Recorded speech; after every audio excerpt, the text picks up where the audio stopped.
Welcome to the Grantmakers for Education 2024 Annual Conference. Introducing Sarah Sneed, President and CEO of the NEA Foundation and Grantmakers for Education Board Chairperson.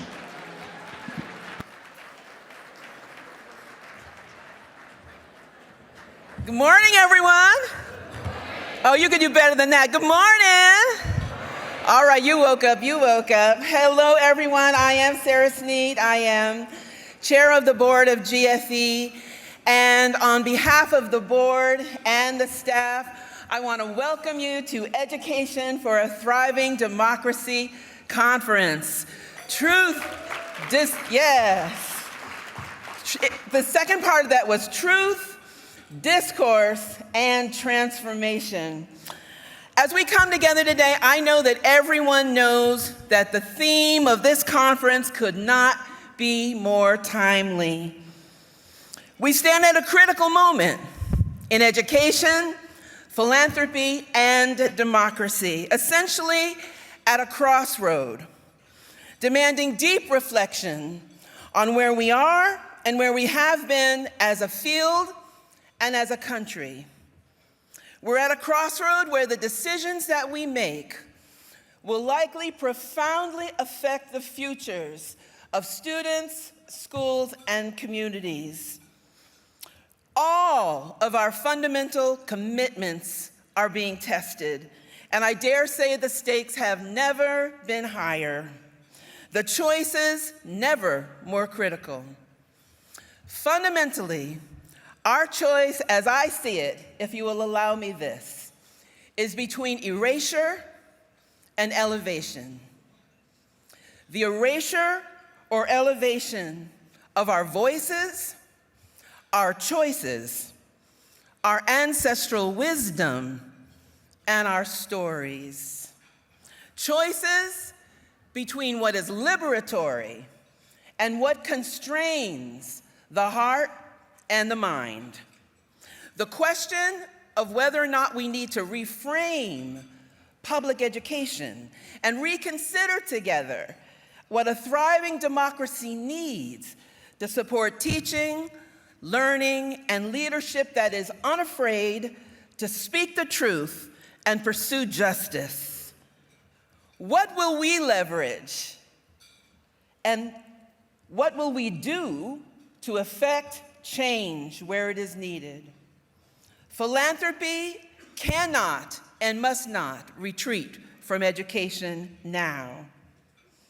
I know you would not be at this conference if you were not willing to, and you were not excited about this very exploration. So I'm glad we're here for the conversation. I hope it will be a courageous conversation, one where we allow ourselves to consider afresh the purposes of education and philanthropy and how these two intersect in the interest of democracy. I invite you not only to learn from one another, but to challenge one another. And along the way, to have some fun. Y'all, that was your moment. We're gonna have some fun. You're a little tight. It's gonna be all right.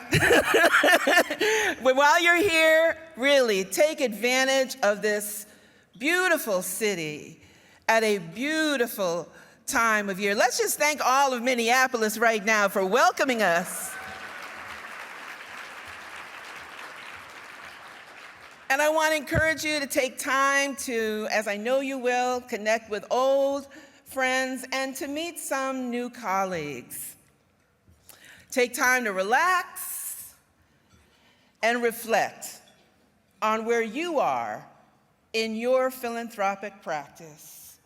And hopefully you will leave rejuvenated and inspired. We have significant work ahead. Please enjoy the conference.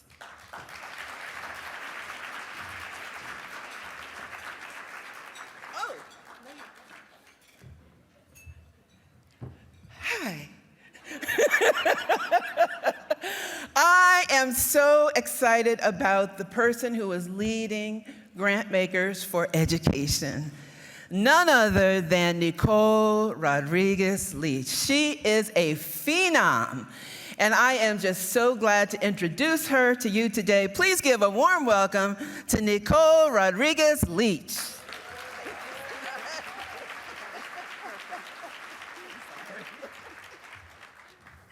Good morning, everyone. Thank you, Sarah.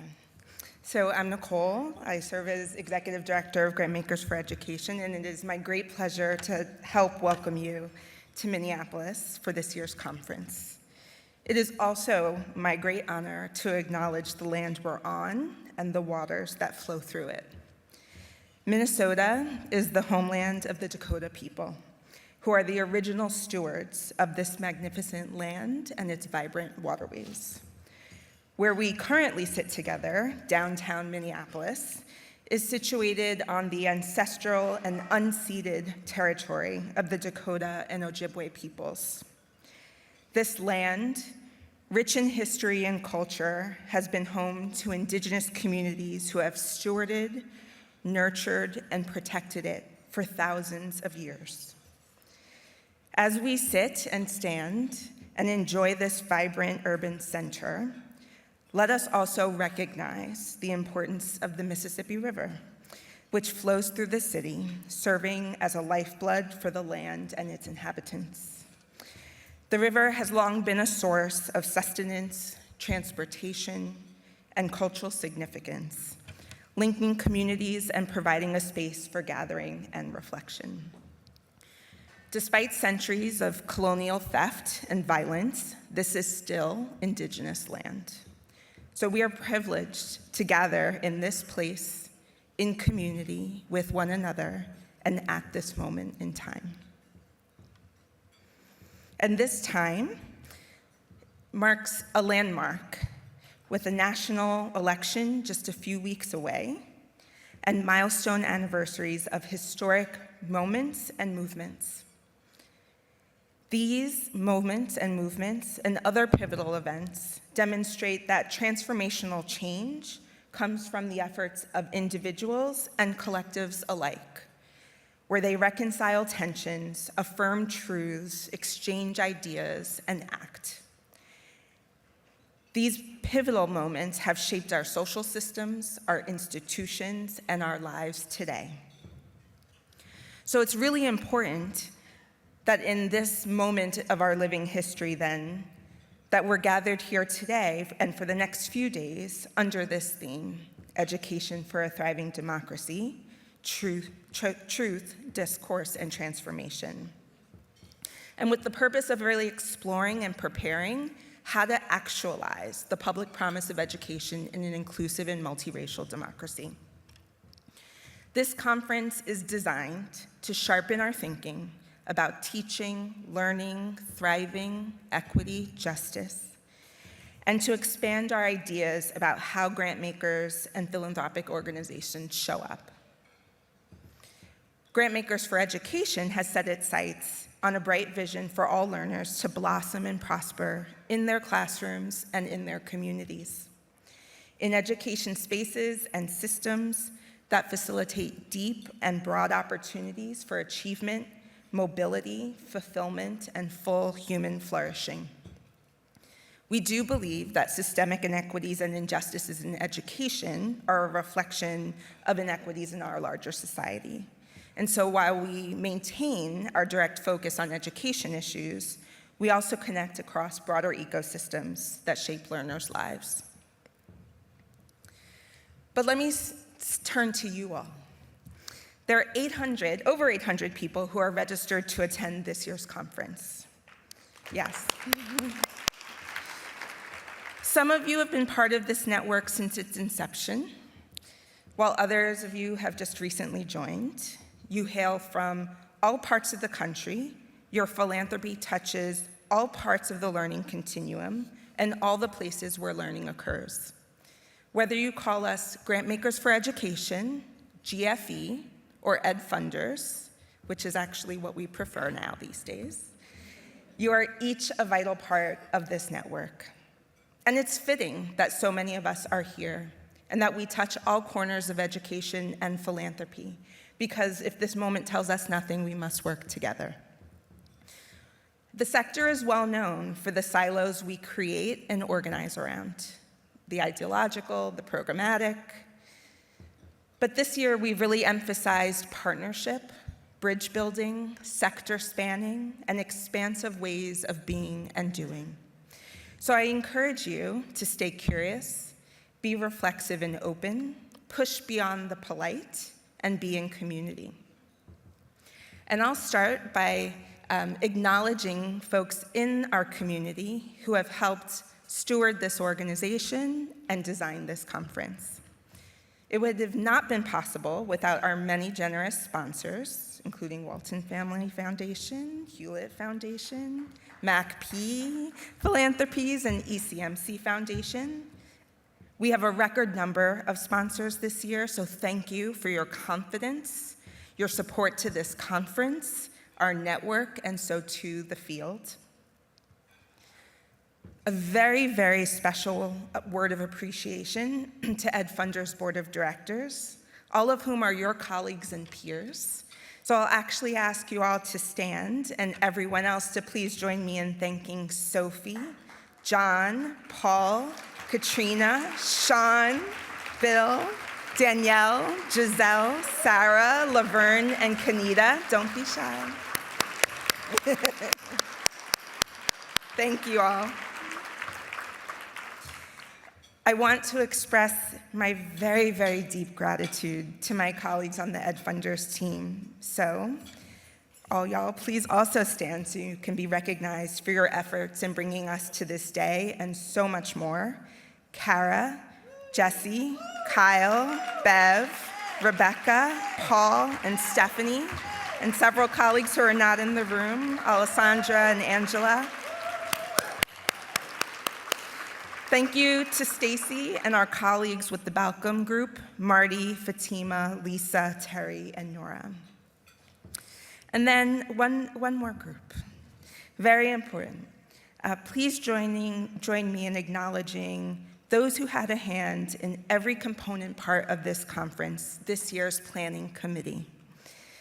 There are 18 people who met monthly, read hundreds of proposals, all of yours and more. They shared their relationships, their ideas, their insights, their critiques with us to help shape the conference experience that we're all about to have. So please stand, and everyone else join me in thanking Osvaldo, Claire, Maia, Braulio, Suba, Deidre, Ruben, Julie Paterzo, Julie Norwood, Carrie, Ashley, Thomas, Judy, Blake, Domi, Jackie, and Diana.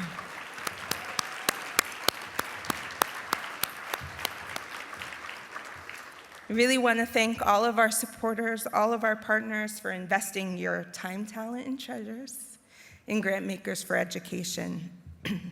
And I'll close almost by saying I'm really excited to imagine, to explore, and to build with each of you over the next few days. I'll see you in sessions, at receptions, over lunches. Please do feel free to stop me and chat. And to every one of you, if we haven't connected yet, or we don't get to connect this week, I look forward to finding a time when we can have a coffee or a tea or a meal, or chat in a Zoom room, or take a few minutes at someone else's conference or convening. My door is always open. I spend a lot of time talking with you all, and it's really the highlight. So with that, we're going to dive in. This morning's plenary session will center on education for a thriving democracy. We're going to start with a really critical presentation by Jose Munoz, President of Education Commission of the States. And following Jose, we'll turn things over to Kent McGuire, Program Director of Education at the Hewlett Foundation, who will guide us through a meaningful conversation about the purpose and centrality of education to an inclusive, repaired, and thriving democracy. Following that discussion, Sarah Woolman with Light Bulb will prepare us for our conference experience before we close the morning's plenary with a few remarks by Stephanie Waller, Program Director at Grantmakers for Education. So thank you again for being here. Thank you. Have a wonderful, wonderful conference. And with that, Jose.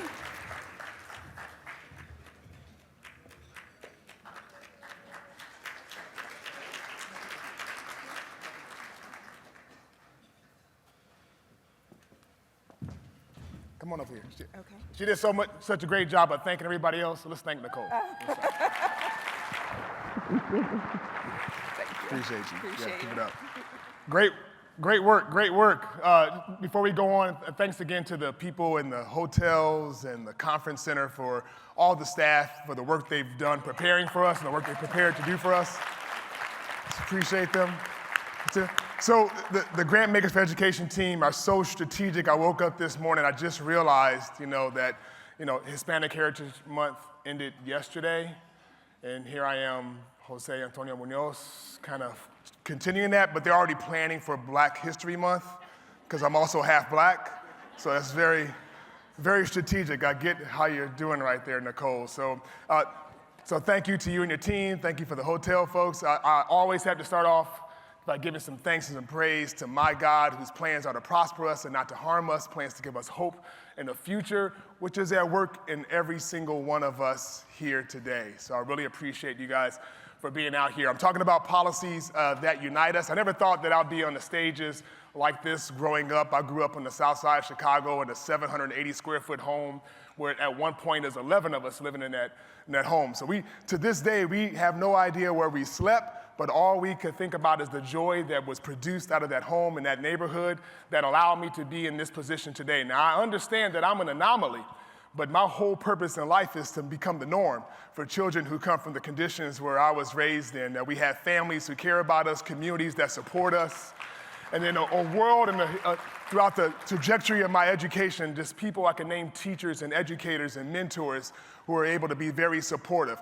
I'm also an anomaly when it comes to athletics. My first career was actually professional sports. I played professional football and in the NFL, and that's where I understood another inequity that the NFL stands for not for long, for you guys have. I don't know what's worse, the drudging and the hardcore growing up in conditions that I grew up in and then finally earning a living, or signing a contract where you're instantly making six figures and then they cut you. Yeah, and then you go back to zero. That hurts. Anybody been fired? I'm just kidding. Don't worry. That happened to me twice, right? I remember my wife and I were building a home. I was playing in San Diego at the San Diego Chargers, and we built a home in Las Vegas, Nevada. I gotta say that because I live in New Mexico. Don't go to Las Vegas, New Mexico unless you want to chill, nice views. But Las Vegas, Nevada, property was really cheap, much cheaper than sunny Southern California right there. But nowadays, I understand I'm an anomaly as far as that is concerned also, because I call myself a 1%er. 1% of young high school athletes actually get a chance to pursue their NFL dreams to do that. So I had a chance to at least step on the field and understand what it took and look at the data to understand what my privilege that I had to be in that world. And that has definitely opened doors for me. Now, I kind of live that 1% lifestyle after one hip replacement. Went to the doctor last Thursday to try and get the other hip replaced right now. Peloton. Any Peloton riders here? Yeah, I hate that dang leadership board. Because I'm always trying to strive to be the top 1% on Peloton, and I'm in my 50s now. I mean, come on. After raising 5 children in my 50s, I rarely get to that 1% right there, but I'll probably beat all you Peloton riders tomorrow morning. They got about 3 of them inside the weight room right here, because I don't want you to see me, how hard I'm sweating trying to be that 1%. But, so I understand a little bit about what it takes to actually live the life of an anomaly in a couple of fields, being a national president of an education movement that is now advancing and advocating education for a thriving economy. I mean, come on, that's privilege. So one of the reasons why I actually came to ECS was because of the proximity I would be to the policymakers and have a chance to be in their ear and a chance to actually bring other people from local communities to be with those policymakers. So let me describe a little bit about Education Commission of the States. What attracted me, I learned, is a compact for education that was developed in 1965. The National Governors Association actually had to bless this at their meeting to design an Education Commission of the States, and then the National Conference for State Legislators then followed suit with that. So every state gets to appoint 7 members, the states, the District of Columbia, and the United States territories. So right now we have about 308 commissioners out of the possible 385 commissioners. Now, the whole impetus behind Education Commission of the States is the purpose of what Nicole and Sarah talked about is the purpose of this conference. The whole impetus behind this Compact for Education is that there could be a partnership between the political and the professional forces of education that will stimulate the kind of cooperation necessary for the future of American education. So when the opportunity came up, and I was like, why not me? I've been an anomaly so far, why can't I be this? And the whole desire of making myself and others who like me and others who've been in worse conditions than me, make us more of the norm, or we at least have an equal opportunity to apply for positions like this and have an equal opportunity to succeed in positions like this with the care of the others. So what that results in is a pretty diverse makeup that's pretty uncommon in most organizations. I just started my 10th month last week in this new role here, so I'm going to depend on a lot of you to help me out to help bring this together across Education Commission of the States.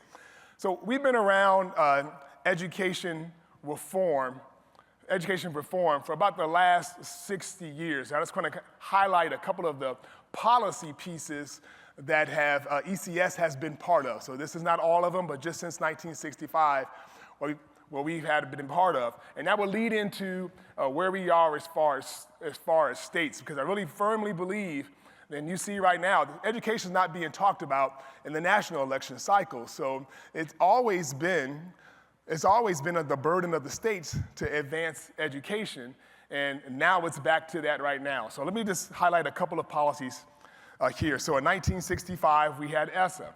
That kind of spurned where Education Commission of the State's job. Our first commission was like, help us figure this out where we can enhance and optimize this new federal funding stream that was actually developed to help combat some inequities in funding that was happening in states.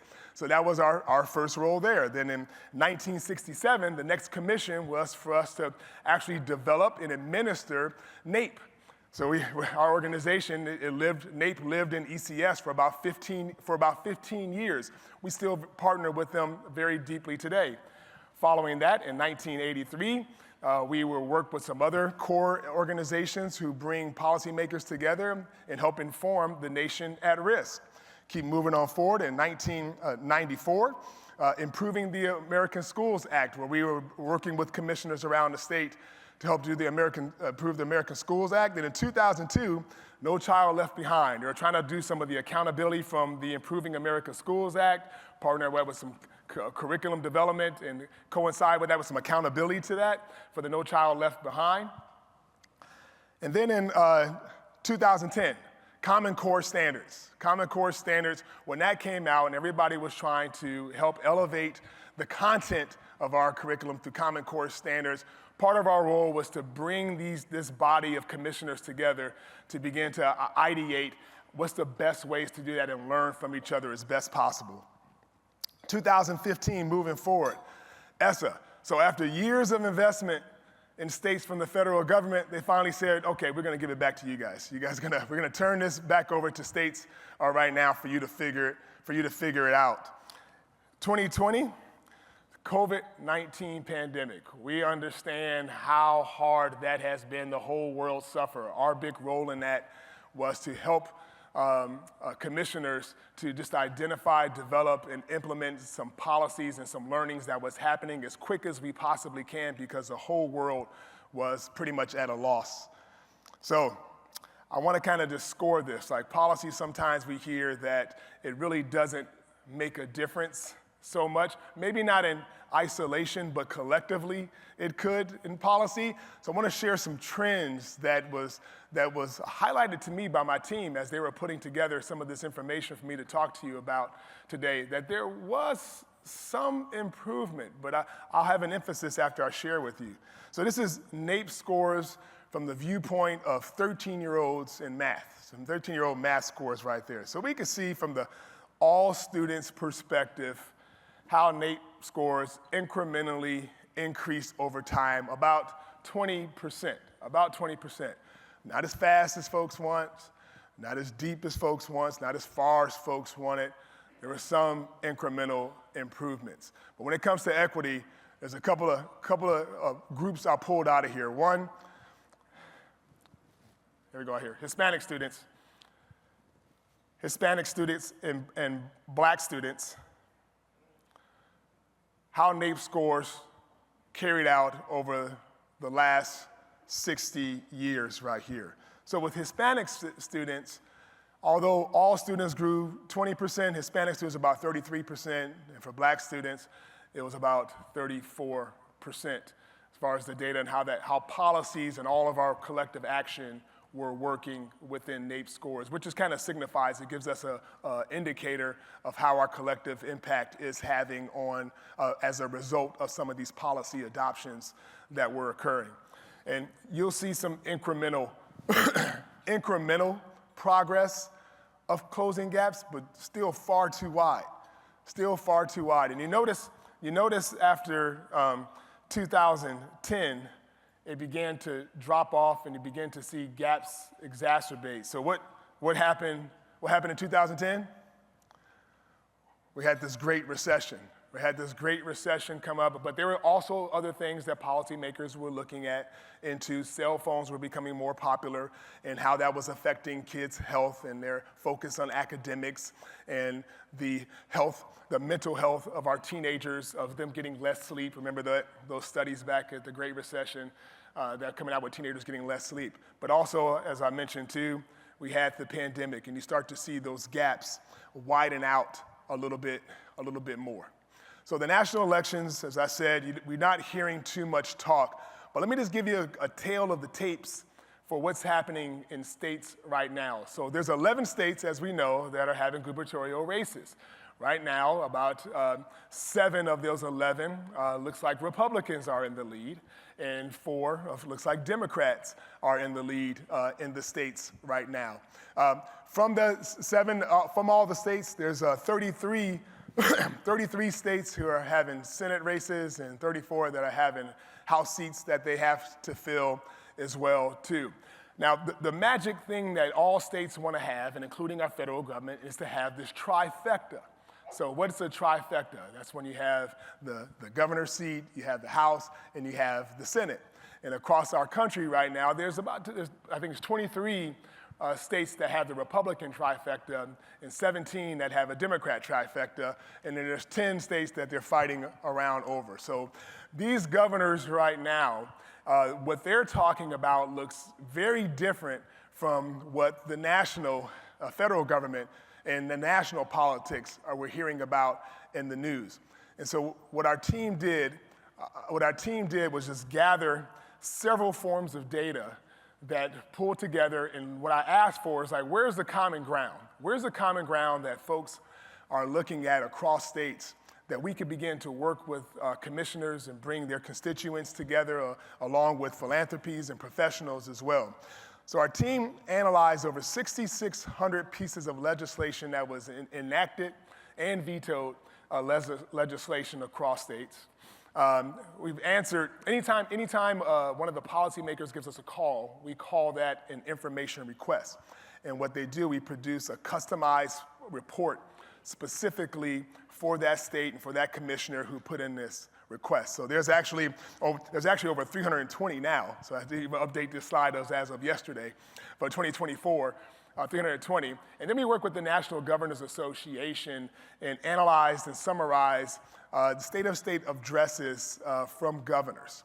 So I just want to give you a glimpse of what our team is looking at for what I'm going to share for you of what was some common trends across states.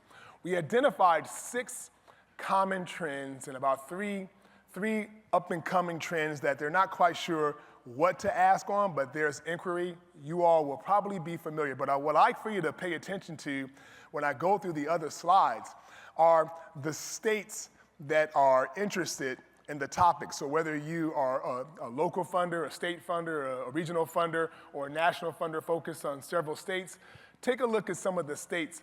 And then what you're gonna notice is that there is some ideation happening, or at least some questions happening across the aisle. And I think that's a great opportunity for us to begin to lean into and begin to work with these states and meet them where they are. So when I go through these slides here, pay close attention to them. It's kind of, hopefully, make it like an interactive map for you. So the educator workforce is one of the first trends that we see are happening across the state.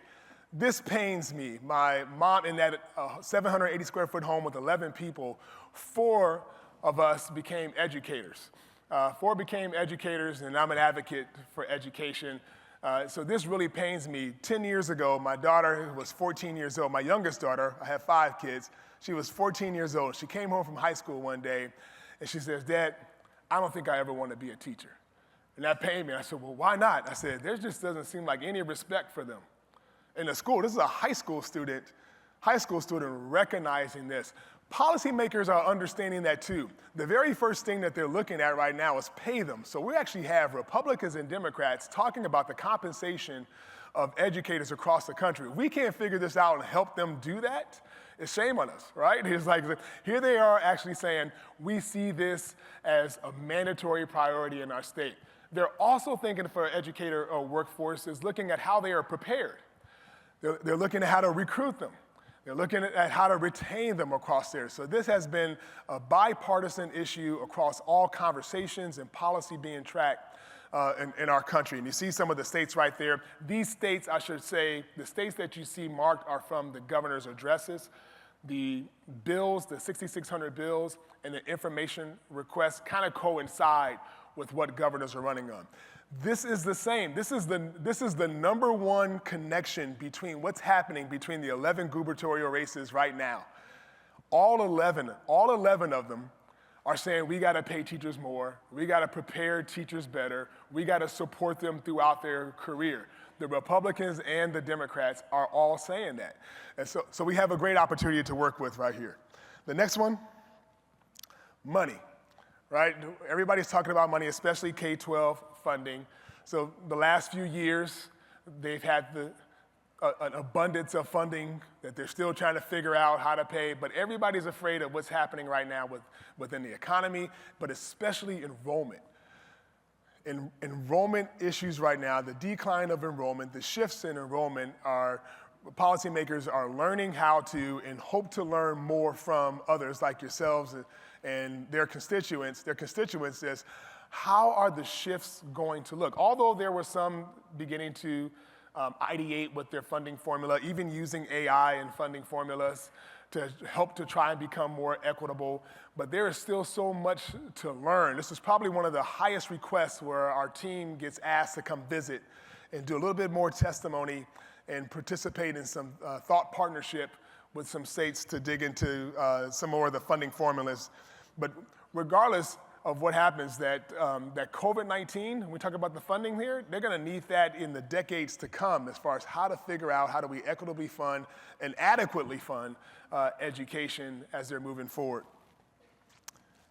College and career pathways. Now, no matter where folks are on the spectrum, we can all agree that after a K-12 experience, we want to make sure that all kids have an opportunity to have a thriving career. So that's one thing another thing that they're digging into and learning from policy. I'm gonna go here, because this one right here, I love it. This is typically has been a left-leaning political strategy, but both sides of the aisle are talking about it right now. They understand it from the health and well-being of a family perspective, how important early childhood and early care education is not only important for their education career, but they're also how important it is for the family health. And speaking of health, student health and wellness. They're looking at ways of how schooling can help support the mental and physical health of children across the country. And for time's sake, I'm gonna go for the quick one.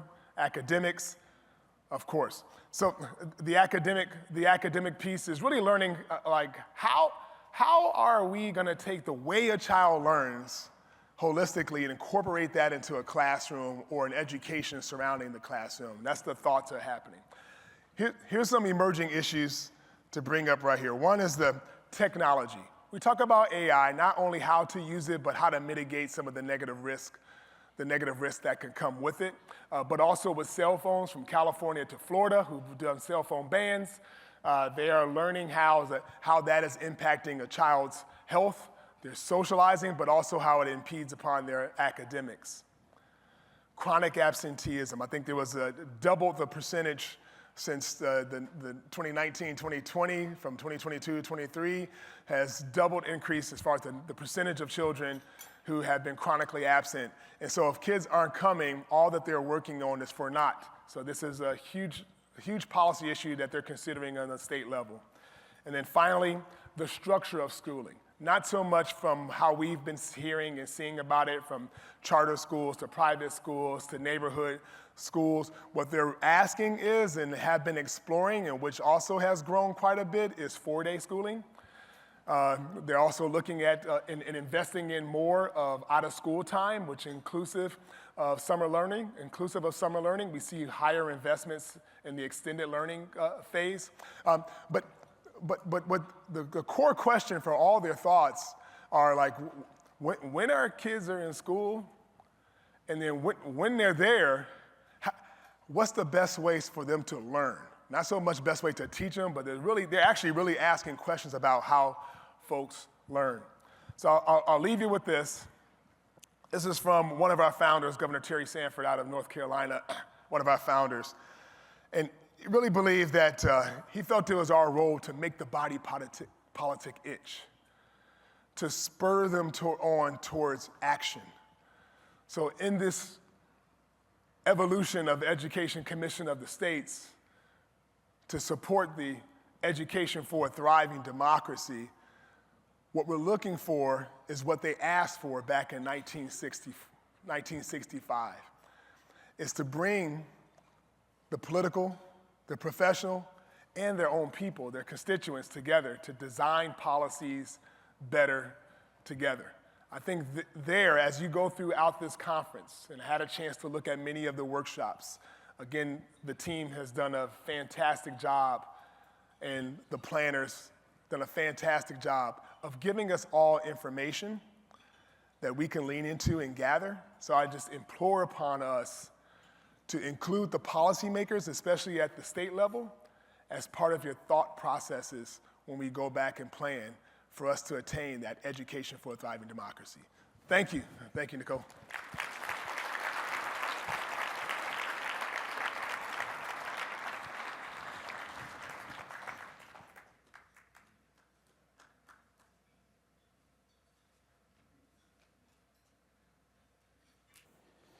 Boy, we got to get a better picture. You got to get a better, could somebody take a picture of me now?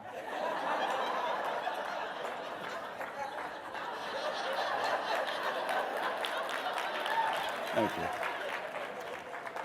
Phew, boy. Jose, thank you very much.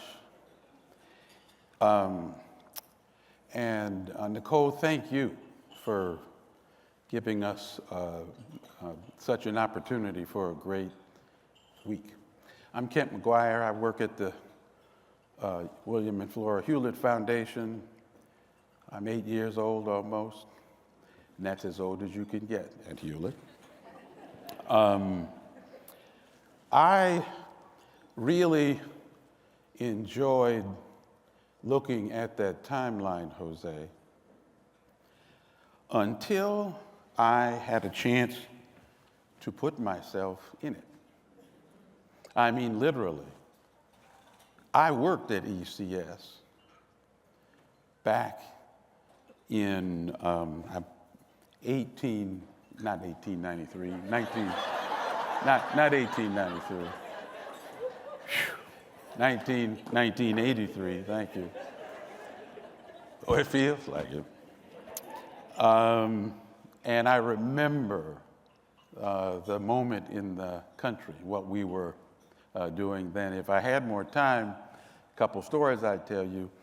In fact, I asked for more time. I lobbied for an hour, and I got 5 minutes, 2 of which I've just used. So here's what I'm going to do. Let me just get right to this because we have to be done at 10:30. We have about 45 minutes left. I'm going to offer something, or try to offer something of a provocation, or at least an invitation for us to think about our work differently than I think we've thought about it in recent times. I'm going to ask Danielle Allen to react to this invitation and comment on it. She's well positioned to do so. She sits a little outside of our ecosystem, but peers into it periodically, and I think she'll be able to offer some perspective on my invitation. And then we're going to have a panel that is going to come up and let me ask them some questions. I love asking people questions, and that's what we're going to do. Should I ask them up now, Nicole? Let's do that. Thank you.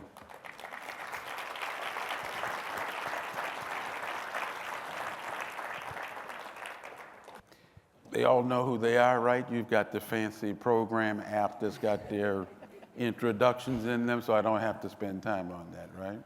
Yep. Marvelous. All right, here's my invitation.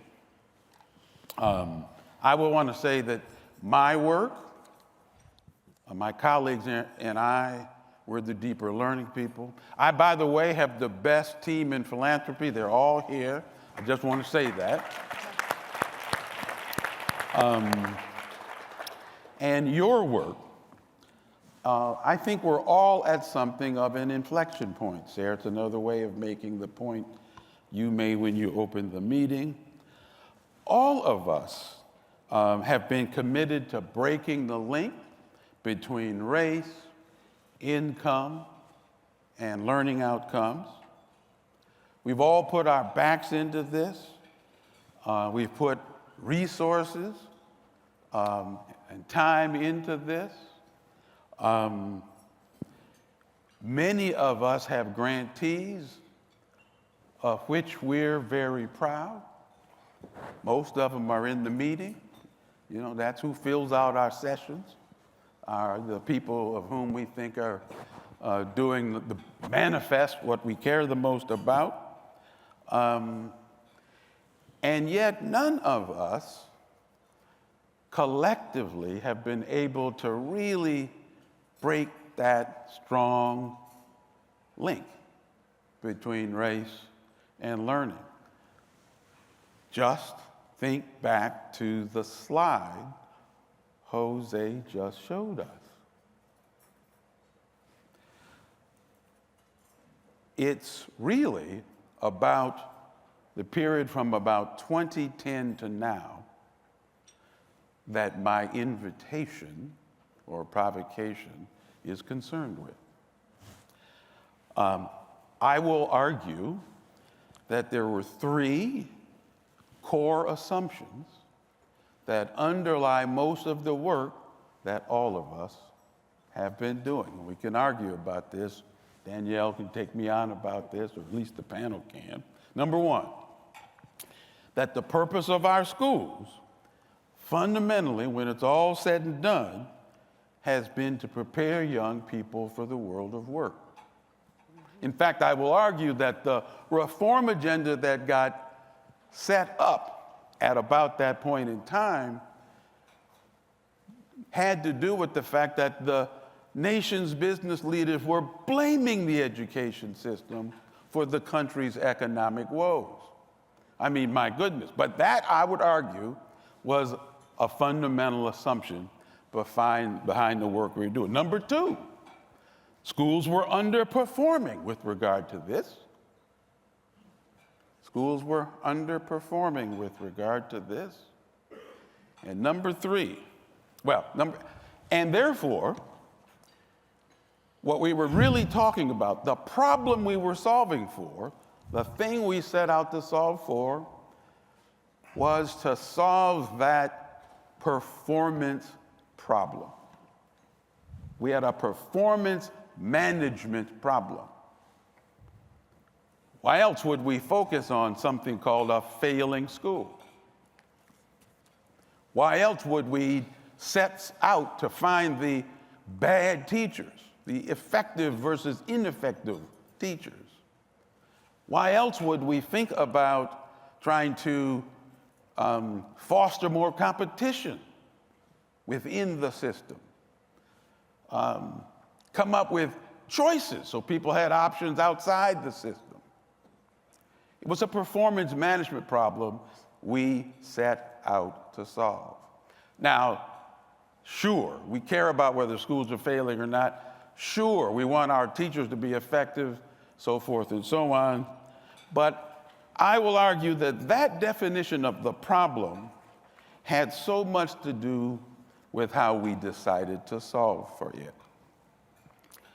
Imagine if we thought of schools as having a higher purpose, like preparing young people to participate fully in our society and our democracy. Imagine if that is what we were, the purpose that we set out for. I think purpose matters. And I think we really ought to step back and have a conversation in this moment about purpose. Because I think it changes everything. It changes how we think about the work we want kids to do. It changes how we understand who teachers are, how teachers understand themselves and their role in this enterprise. And Jose, you're right. It gets all the way to how we think about organizing school, the designs for learning that matter to us, et cetera, et cetera, et cetera. Now, if I had been given the 60 minutes that I'd asked for, I would have a lot more to say about this. But I wasn't. So, I just want to conclude by saying purpose matters. I'm an advocate for thinking about democracy and participation and engagement as a core and enduring purpose for our schools in this country. It changes the problem we're solving for. It opens up new ways of thinking about improvement and new ways of thinking about how to close those learning gaps Jose showed us. And now with that, which I think I did in almost 5 minutes, close enough. Danielle, I'd love to ask you to react to what I just said. You could sit there and do it, or you could come up here for a minent.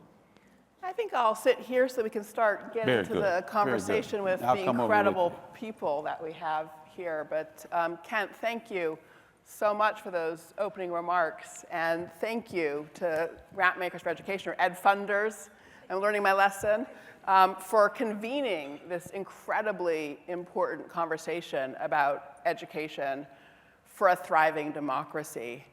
And the last word, I think, in your subtitle is transformation. And Kent, I think you're really inviting us to think about transformation. When we were chatting beforehand, you said you were going to say to me, Danielle, am I crazy with this vision? I was going to say, Kent, do you really want me to answer that question in public? We all know the answer to that question. I'm glad I didn't actually ask you that. There you go. But no, and what I want to say is, no, you're right on. You're right on. It is a question of purpose. And we have an opportunity for transformation that is our responsibility to step into. I am lucky I came to a profound belief in democracy as a purpose for education through family inheritance, because I come from people who have loved and fought for democracy for generations, and for them, education was always at the center of that. So my granddad helped found one of the first NAACP chapters in Northern Florida in the 40s. I was taking his life into his hands for the sake of the vote, right? For the sake of empowerment. And he put the same kind of energy into the education of his kids as he did into fighting for the vote. And my great-grandparents fought for a women's right to vote. My great-granddad marched on Boston Common with suffragettes in 1917. And what did he do? He married a woman who went to college, right? Went to college in the early 1900s, for generations of people in my family who saw the purpose of education as empowerment. Not a job, but empowerment. Now, jobs come from being empowered. Let's be very clear about that. To be a strong citizen, to be strong in democracy, is also to have the foundation that you need for success in the workforce. So there's no either or here. But what I want to really do is make the point about how deep and old is this understanding that the purpose of education is democracy. It goes back all the way to colonial times. Before this country was a country, Massachusetts, 1600s, all right? So forget what we all know about the 19th century public education. Public education goes back to the 1600s because those towns in Massachusetts wanted to make sure that kids could understand the laws. Now, that makes it sound like the focus is on responsibility. It was. And what you have to know about that moment in time was that up until then, only a few people had access to the text of the laws. And as a result, they could exercise their power arbitrarily over others because people couldn't defend themselves. They didn't know what the laws were. They were being hauled away for this or that without any clear understanding. So they educated kids in the laws so that those kids would have access to the shape of their world and be able to steer it. That's how old the recognition is of the importance of education to the empowerment of individuals, their freedom, their chance for fairness in society. Now, of course, that's 400 years ago, and democracy then was not what democracy must be now. The question of who gets to share power in that way is what's on the table right now. And we, in the 21st century, we know so much more is possible for human beings. We have clarity that access to empowerment for all is the base for human flourishing and thriving. So what does that mean? It means exactly as Kent said, what if we stop and ask ourselves, well, if the purpose of education is that empowerment, and that means support for democracy, what changes in how we teach? A lot changes, a lot changes. We prioritize civic education. We have a different conception of how a school operates. We think differently about what it means to measure success, not just career readiness and college readiness, but also civic readiness. We have all those three things as metrics. There's a lot. And I could say more about good work in the field to advance that. I love to celebrate the Educating for American Democracy roadmap, but maybe Kent will ask me some more about that too. Let me ask you exactly about that. Okay, good. You've been a key actor in an initiative, a project called Educating for American Democracy. I still think it hasn't gotten as much visibility and attention as it deserves. Could you just say a word or two about its origins, about what the task was you set out to accomplish, and its implications for getting at this higher purpose? Absolutely, no, thank you for that invitation. And I want to thank Jose as well for his really wonderful timeline. Like you, I was putting myself in that timeline too. And what that timeline tells us is such a powerful story about how this country reorganized education around the important and necessary goals of national security competitiveness and economic competitiveness.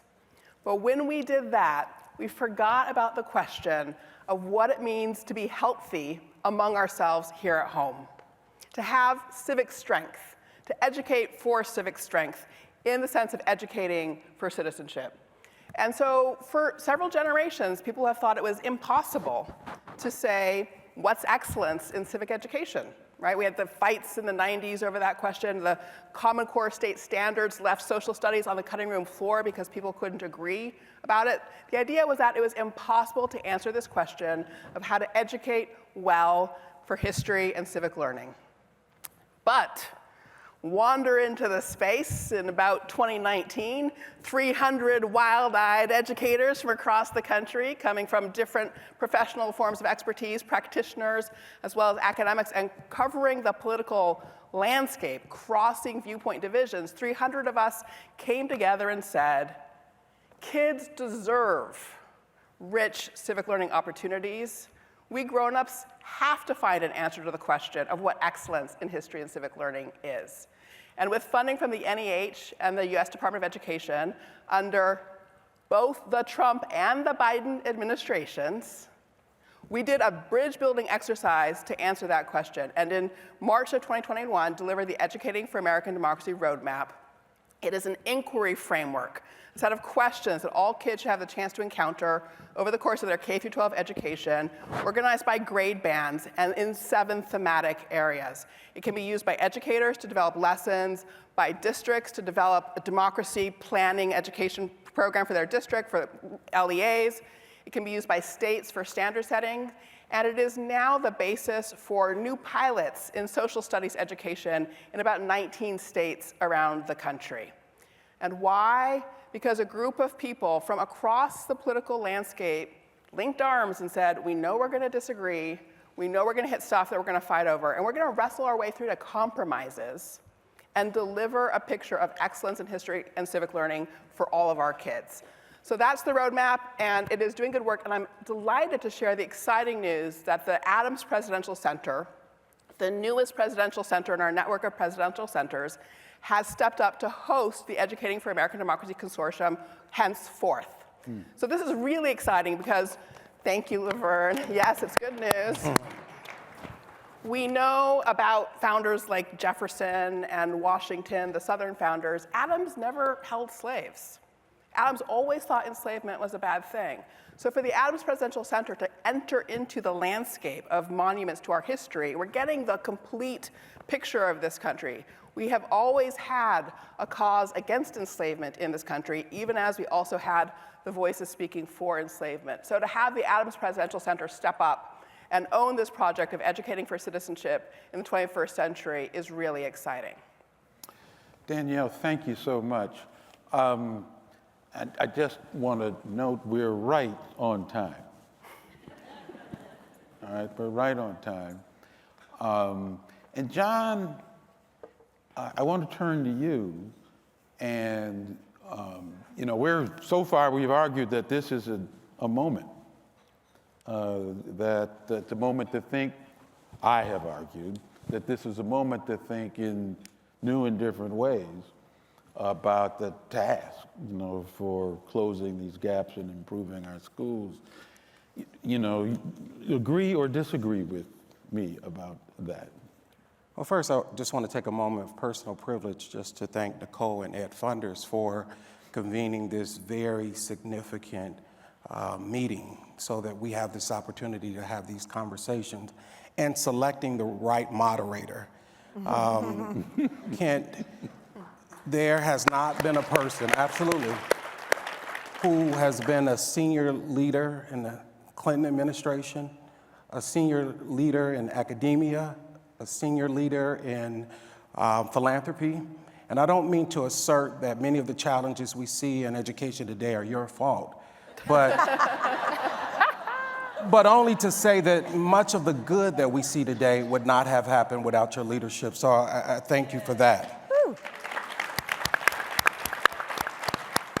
I guess to answer your question, partially your question, one part is I do think that we need to control the narrative, because today so much is not about facts, it's about narratives. Yeah. And the narrative that you alluded to that speaks to the public education system failing is a false narrative. I say it's a false narrative because regardless of where you go, if you look at the top Fortune 500 CEOs, they are public school grads. When you go into a hospital, the majority of doctors there, nurses, are public education or publicly educated. When you look at our military, the majority of men and women serving our military are public school grad. And this is what I like to do. How many of you all graduated from a public school? So unless we are a room full of self-professed failures, the public education system works. It needs to improve, but it works. So we need to dispel that narrative. Secondly, I would say that this is a moment where we might want to, or we need to widen our lens on our North Star. We've often talked about the goal being high quality education for all. And I think the goal is more about high quality opportunities for all. And let me tell you why. If we could talk about the experiences for 95% of students, I don't want to go two standard deviations to the right or to the left, but 95%. At no point in our history did all students receive a high quality education. Just truth telling. Right. Not in my generation or any generation prior.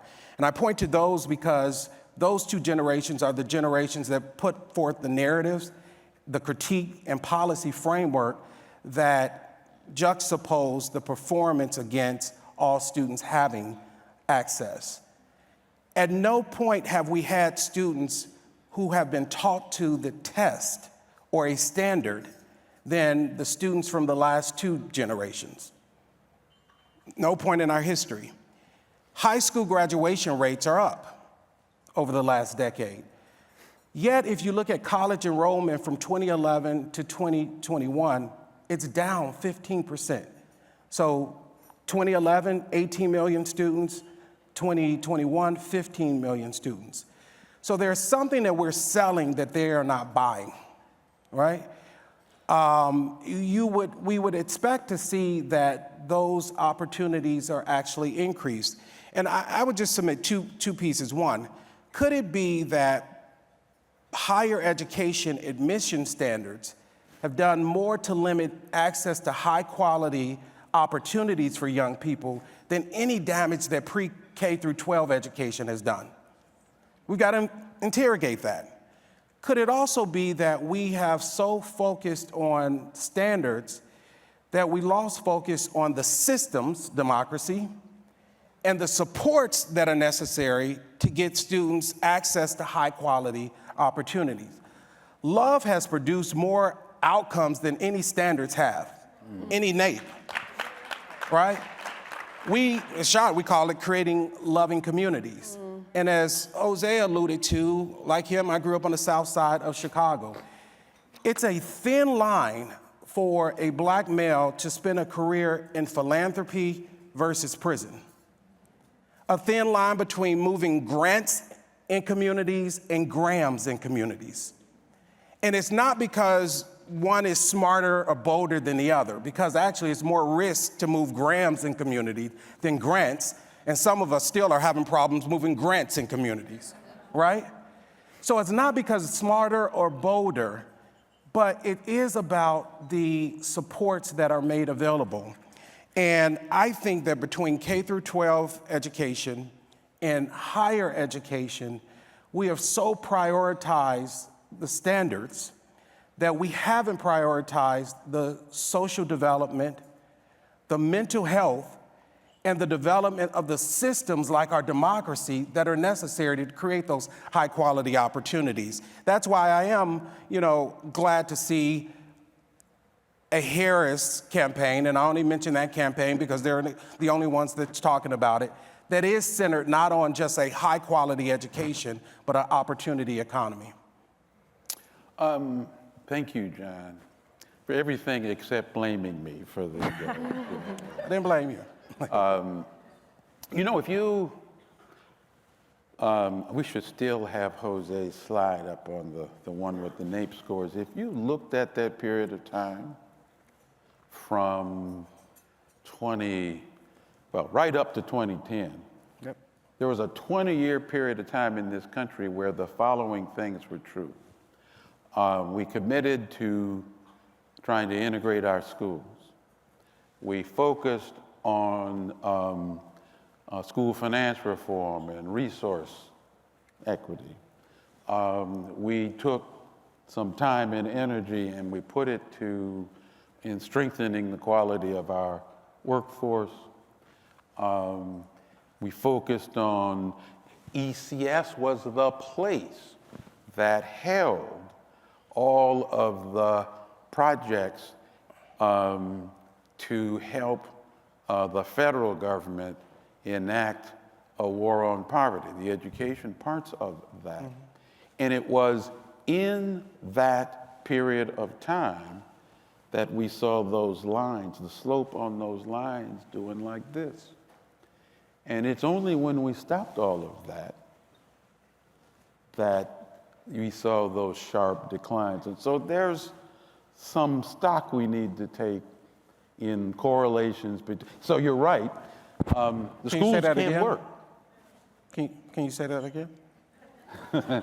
We need to take some stock in that. The schools can work if we invest in them and if we understand the kinds of opportunities. Lulit, what all that look like right here in Minneapolis? What kind of moment would you say we're in? Yes, well, let me start with also echoing my gratitude and welcoming you all to Minnesota. It is a great time to be Minnesotan.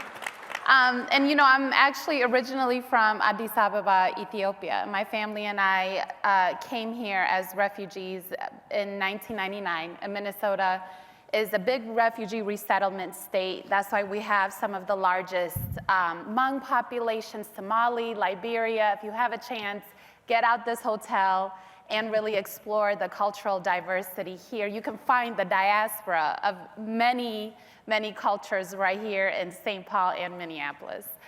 And so when we have this conversation, I think about my grandfather, who on his last day of seeing my mother, because they never reunited, took her out, and he said, don't worry about sending money back home, because if you've immigrated, you know your number one priority is to send money back home as soon as you make it.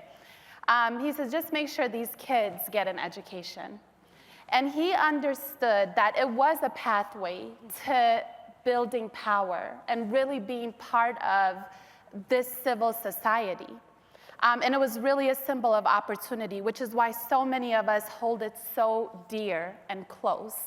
So imagine my surprise, or our surprise, when we came here and just realized the pictures that were painted were not what we experienced.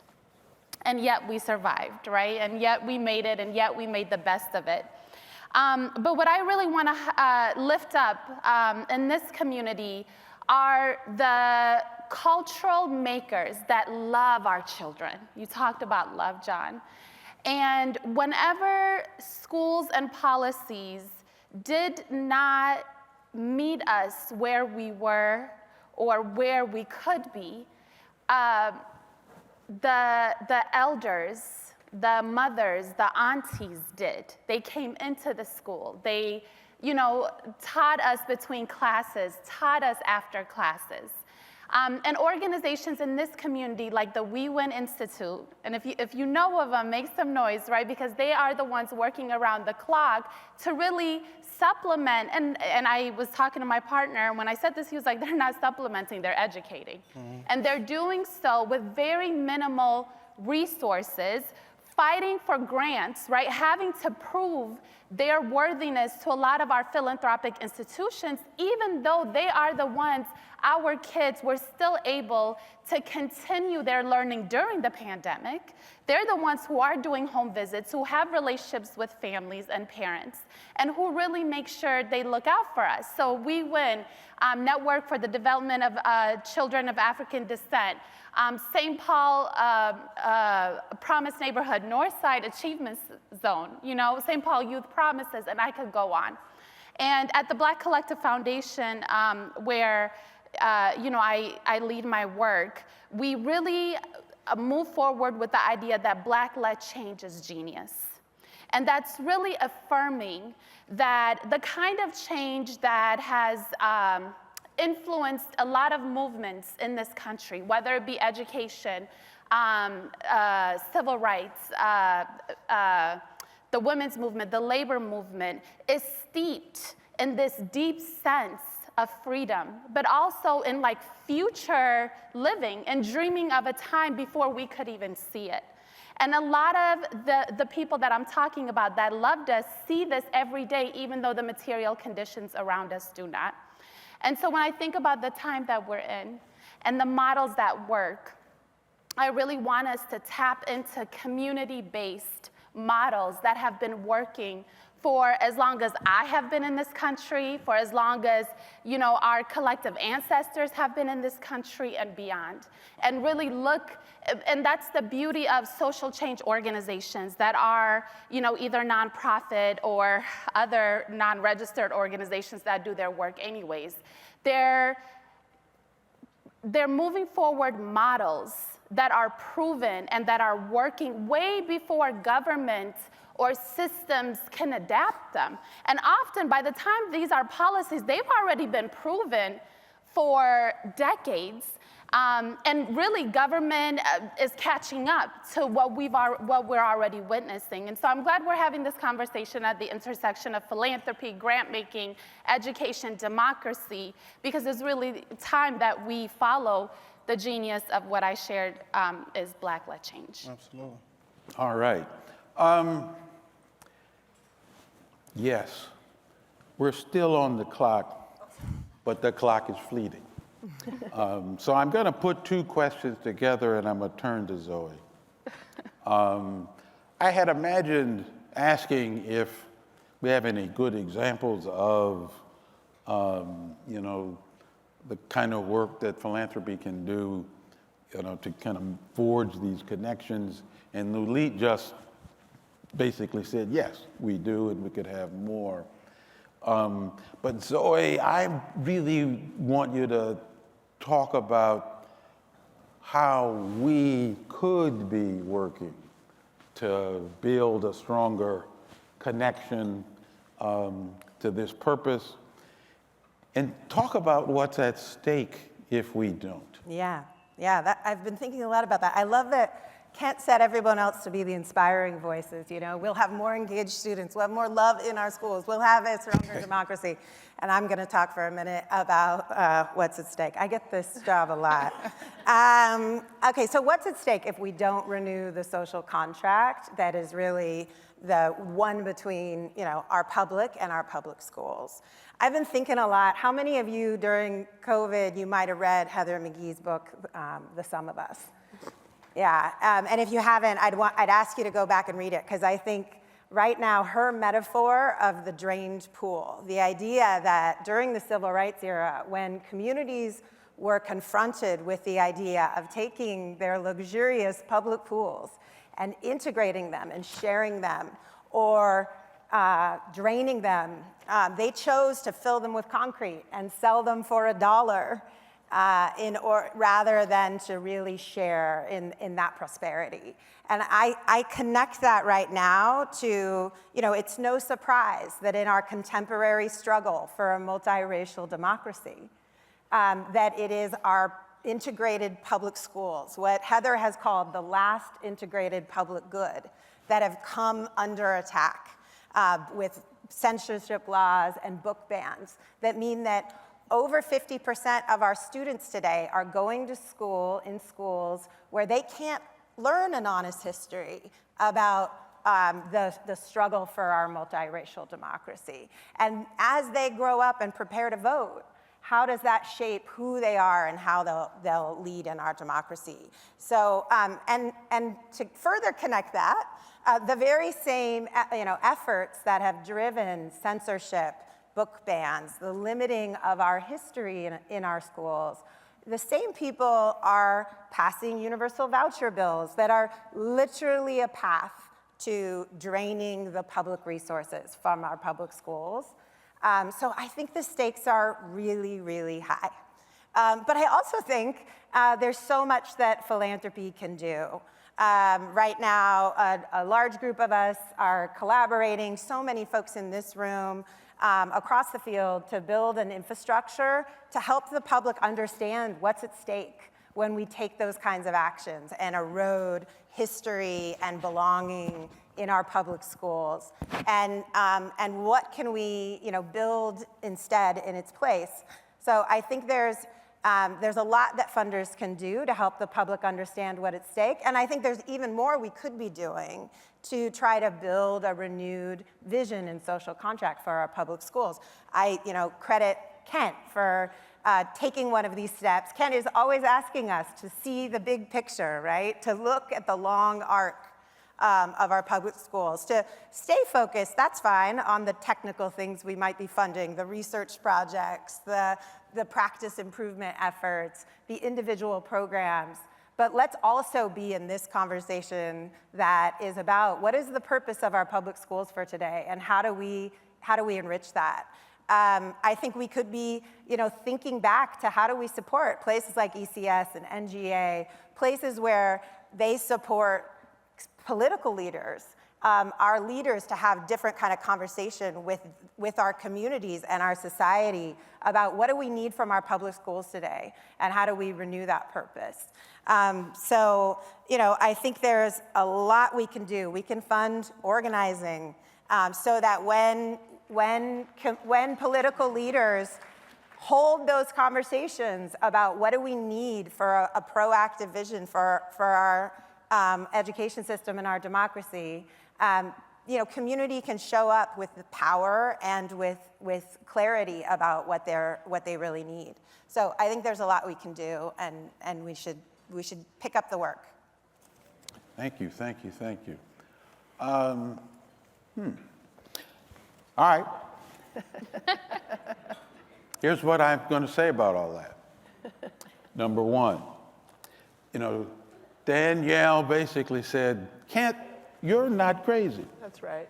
You're not crazy. There is something to this link between education and democracy. This is not a recent phenomenon. This is historical in nature and import. And, if we want to move out on this, we have ideas. You didn't get to talk about these things called design challenges, but you told us that there's a roadmap. Yes. John says, this is really a moment when we need to focus on narratives. It's the stories. Not that the schools don't work. Look at all these people who went to school in here. He says we need to change and improve them, but the idea that they're broken, that's the wrong story. Lulit says we have power and agency. Our work creates lots of examples and unlocks power and agency for young people. And Zoe says the stakes couldn't be higher. I just want to add to all of that, we're all in this together. I know how we work through strategies, and we have our accountability structures and all of that. We always will. But folks, it really doesn't matter about those strategies. Whatever we're working on, this purpose over, it sort of sits on top of all that. And we can't do more than to be in conversation with each other, to be in touch with each other, to look for opportunities to coalesce in durable ways if we're to make progress. I hope you all enjoy the balance of this meeting, and I hope you'll thank me for having this wonderful panel to work with us. And I'm going to take credit for having brought this one home on time. Thank you all. Thank you, Kent. Good morning, everybody. Thank you so much to the panel and Kent for your moderation. What a great way to start off this dialogue. We are all here to talk about learning, and we are all here as learners. So I'm going to give us just a little bit of a moment to reflect on those two things before we go off to enjoy the next couple of days. So thank you to Paul and Marty and all of the organizers and Nicole and Sarah for your leadership. Thank you so much for having me. We're going to have a little bit of fun as well. I'd love to just talk to you for a moment about the experience of learning. The learning experience for all of us is really underpinning all of our work here. When we think about education, when we think about schools, when we think about systems, implicitly what we're all thinking and talking about is learning. Is there a clicker I could use? Thank you very much. Great. So our theme, as you know, is education in a thriving democracy, and we're thinking a little bit about what that promise looks like. And to deliver on that promise, we have to think together about what learning looks like. So how we think about learning is different for each of us. What great learning looks like is really different for each of us. So I'd like to ask you to think for a moment about what matters to you right now. So literacy and numeracy, those always matter to everybody. But what else is important to you? So it's not a rhetorical question. I'd actually like to know, what is important to you? Civics education. Joyful learning. Critical thinking. Okay. Power building. Thank you. So this is just a very small sample of some of the many, many, many things that you might be caring about right now that go beyond a traditional notion of learning.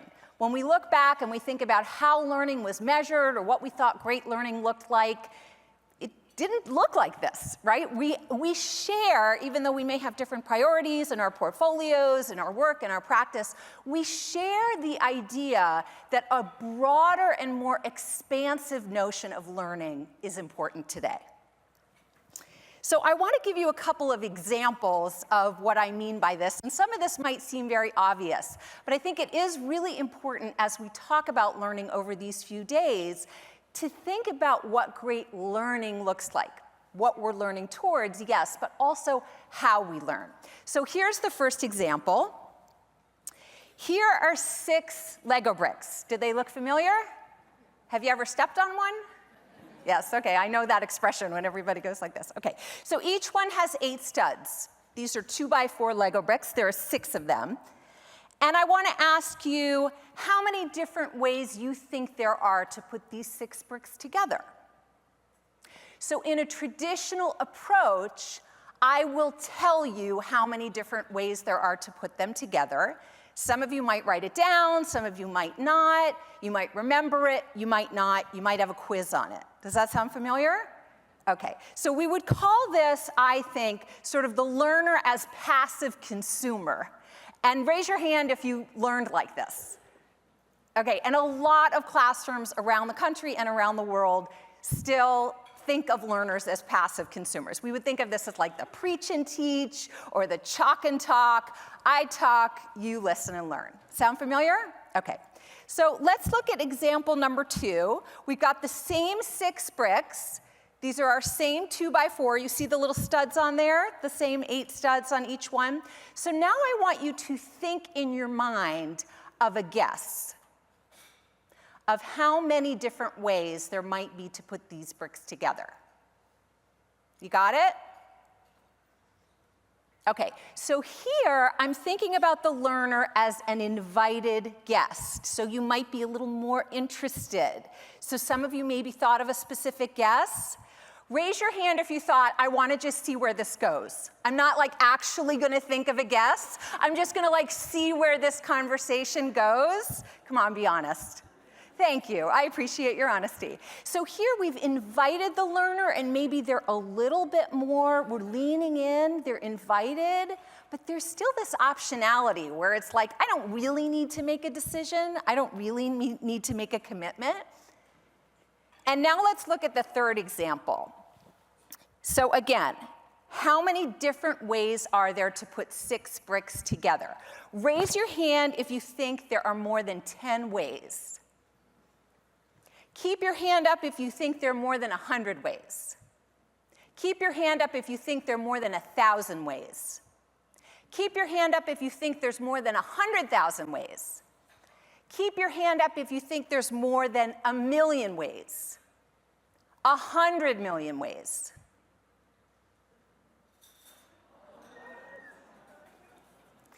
Almost 1 billion different ways. Almost 1 billion different ways to put together those 6 bricks. So here, we've seen the learner as a participant in a community of learners. You not only raised your hand, but you saw who else was raising their hand, but it was still voluntary, right? So raise your hand if you didn't raise your hand.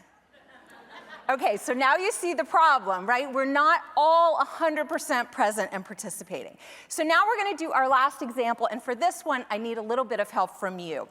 I'd like someone who's feeling particularly energetic at each table to reach into the middle and grab that purple bag, and to give each person at your table one of the little packages inside it.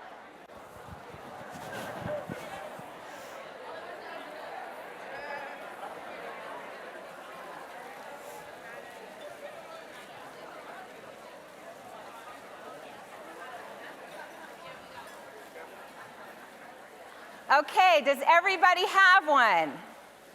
Great. So in a moment, I'm going to invite you to open the package by pulling perpendicular with the seam, not by using your teeth, but by pulling perpendicular with the seam, and dump out those 6 elements right in front of you. Push your plate away, move your cup away, give yourself a little bit of building space.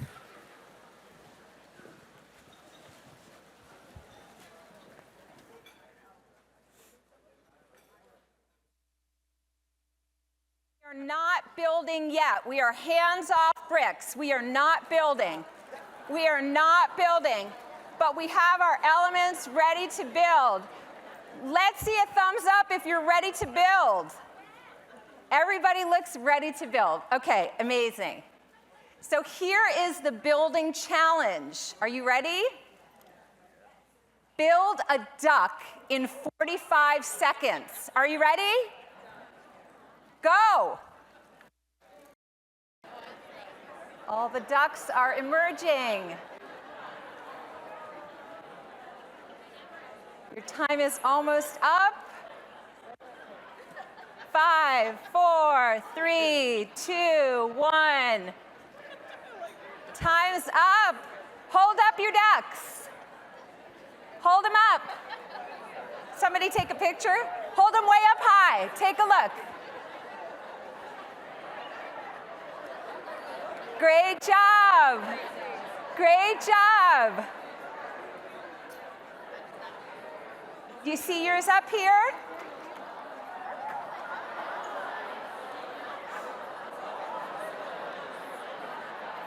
Does anybody have a twin? Did anybody find a twin? I've had groups as big as 500 with no twin, and you know why, because how many different ways are there to put together these 6 elements? It's probably unlimited, right? So what happened while you were building your duck? What was that experience like? I heard a little performance anxiety in the back of the room. What was that like? How was it? Great. It was fun. It was fun. A little intimidating. What else? That's it? Challenging?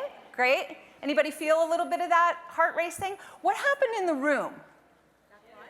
It got silent. Why did it get so quiet? Focus, hands on. Okay. Well, what skills do you think you were using or developing while you were building your duck? Creativity. Curiosity. Recall, okay, what does a duck look like, right? Trying to conjure that. So we could spend a lot more time on this, but these are just some of the many skills that the LEGO Foundation researched around these experiences that are hands-on, minds-on experiences. This was a 45-second activity, and the point I want to make about this is without a lot of time, we can create experiences that promote deeper learning. So the research tells us, and this is a very wide range of researchers who work together, that these are the 5 characteristics of the kinds of experiences that promote deeper learning: joy, active engagement, social interaction, iteration, and meaning, relevance. So what we all are here to think about is how learning experiences can benefit children, and also all of us, across the developmental domains: physical, social, emotional, cognitive, and creative. Now, we know we don't put away our math books and take out our social skills books, right? We don't put away our social studies books and take out our executive function book. These are all integrated, but the great learning experiences are the ones that benefit the child and the learner across the developmental domains. So here in this small exercise we did, we see that all of the parts of us are engaged. So this was our 4th example, the learner as an active agent of their own learning. And I would argue that it's not just the learner, it's really the person.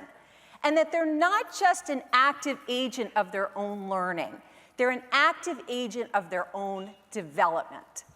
So when we think about this 4th example, each person is an active agent of their own development. What are the implications for us as we think about classrooms and schools across the country?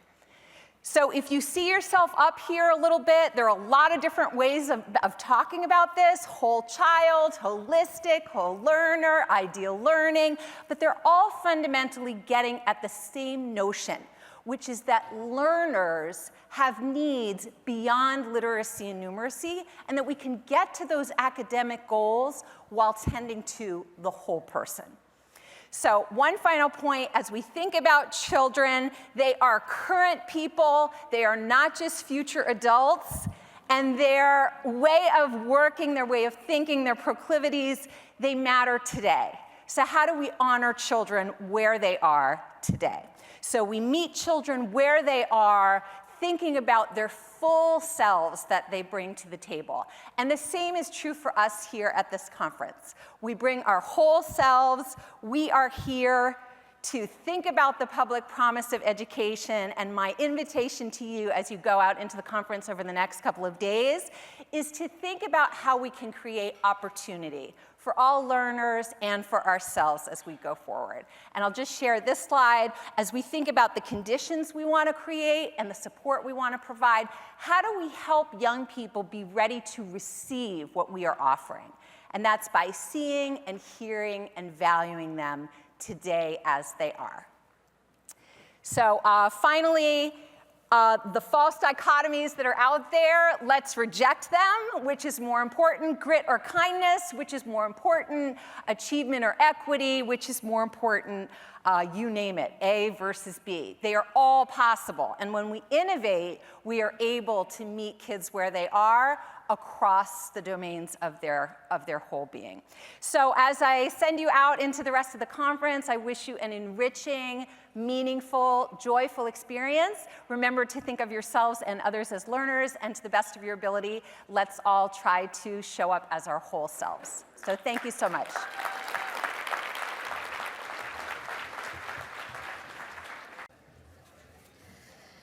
Good morning. I'm Stephanie Waller, Program Director at Grantmakers for Education, and our first thank you. Our first sessions are starting at 10:45. So as we close out the first plenary, I just want to give some love and appreciation and thanks to Sarah for helping us get conference ready with that activity, for challenging us to be present, to experiment, loosen up a little, and reminding us that even when we have an identical purpose or end goal, and even identical component parts, we each created different versions of that structure, informed by our unique vantage points, interpretations, and perspectives. And I also want to thank Jose, Kent, and the dynamic panel, Danielle, John, Luli, and Zoe, for the gems that you each dropped this morning. As we transition into our first day of sessions, I invite everyone to take a cue from the speakers that we heard from this morning and bring your creativity, your deep thinking and questioning, your curiosity, and even your sense of play to the sessions that you engage with throughout the week.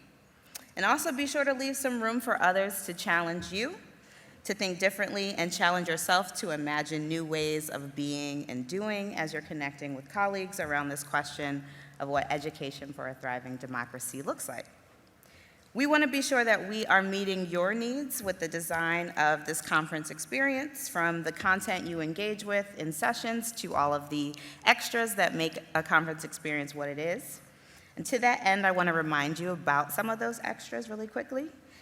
One, be sure to share your feedback with us at the suggestion boxes that we have positioned on the 3rd floor near check-in and in the lounge space, which is also a great place to connect with colleagues or take a little bit of time to recharge your personal battery.